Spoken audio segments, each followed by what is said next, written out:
Price Lord. எல்லாம் எப்படி இருக்கீங்க? கர்த்தரோட கிருபையால் எல்லாம் நல்லா இருப்பீங்கன்னு நான் விசுவாசிக்கிறேன்.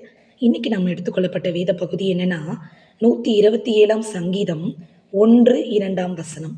கர்த்தர் வீட்டை கட்டாராகில் கட்டுகிறவர்களின் பிரயாசம் விருதா. கர்த்தர் நகரத்தை காவாராகில் காவலாளர் விழித்திருக்கிறது விருதா. ஆம் பிரியமானவர்களே, நம் வீட்டை கட்டுறதா இருக்கட்டும், நம்மளை காவல் காக்கிறதா இருக்கட்டும், நம்மளுடைய இயேசுவை தவிர வேற யாராலையும் இதை செய்ய முடியாதுங்க. எந்த மனுஷனையும் நம்பி நம்மளால வாழ முடியாது. நம்மளை யாராலையும் சேஃபாக அவரை போல பார்த்துக்கவே முடியாது. அவர் தாங்க நம்மளை காத்துக்கொள்கிற தேவன். 121ஆம் சங்கீதம் சொல்லுகிறது, இஸ்ரவேலை காக்கிறவர் உறங்குகிறதும் இல்லை, தூங்குகிறதும் இல்லை. நமக்காக விழித்திருந்து காக்கிற ஒரே தெய்வம் நம்முடைய இயேசு மட்டும்தாங்க. அந்த இயேசுவை நீங்கள் விசுவாசிச்சிங்கன்னா உங்கள் வாழ்க்கையில் எல்லாமே நடக்குங்க. ஆமாங்க, அவர் கட்டுகிறத எந்த மனுஷனாலும் இடிக்கவே முடியாது. ஆமாங்க, நம்ம நினைக்கிறோம் நல்ல ஒரு மேஸ்திரி கிடச்சிட்டாங்க, நல்ல ஒர்க்கர்ஸ் கிடச்சிட்டாங்க, இவங்கெல்லாம் இருக்கிறதுனால நல்ல பணம், நம்மளுக்கு தேவையான பணம் இருக்குது, கண்டிப்பாக நம்ம வீட்டை கட்டிடலாம் அப்படின்னு நம்ம நினைக்கலாம். ஆனால் கட்டுகிறவர் அதை அதை எப்படி அவர் நடத்த அவர் சித்தமாக இருக்காரோ அவருடைய சித்தத்தின்படி தாங்க எல்லாமே நடக்கும். நிறைய பேரோட வீடு கட்ட முடியாமல் இருக்கா? நிறைய சூழ்நிலைகளை நிறைய சூழ்நிலைகள் உங்களுக்கு தடையாக இருக்கா?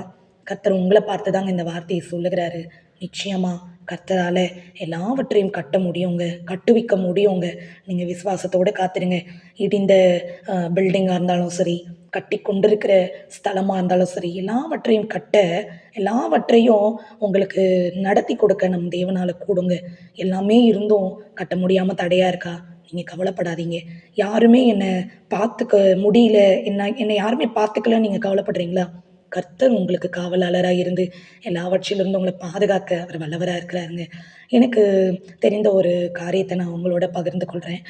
ஒரு காவலாளர் இருந்திருக்காரு. அவர் பார்த்திங்கன்னா அவங்க எஜமான குறித்து ஒரு சொப்பனம் பார்க்குறாரு.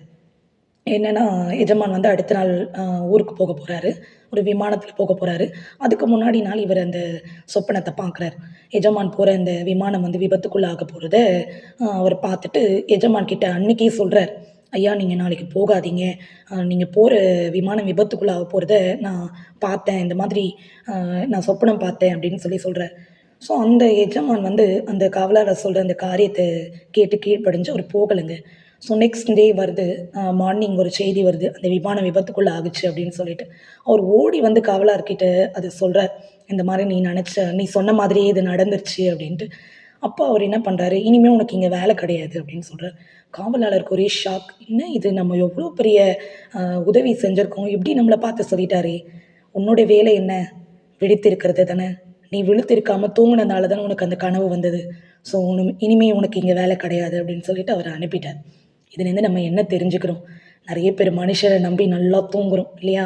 அவங்க பார்த்துப்பாங்க, அவங்கள மீறி நமக்கு எதுவும் ஆபத்து வராதுன்னு. ஆனால் எல்லா ஆபத்திலிருந்தும் விடுவிக்க நம் தேவனால் மாத்திரம்தாங்க கூடும். இந்த வார்த்தையை நீங்கள் விசுவாசிங்க. இந்த காரியத்தில் நீங்கள் கேள்விப்பட்டது போல் எந்த மனுஷனையும் நம்பாதீங்க. கர்த்தர் பேரில் பற்றுதலாக இருங்க. நிச்சயமாக உங்கள் வாழ்க்கையில் எல்லாவற்றையும் நன்மையானதாகவே கர்த்தர் செய்வார். இந்த வசனத்தை கர்த்தர் ஆசீர்வதிப்பாராக. God bless you all.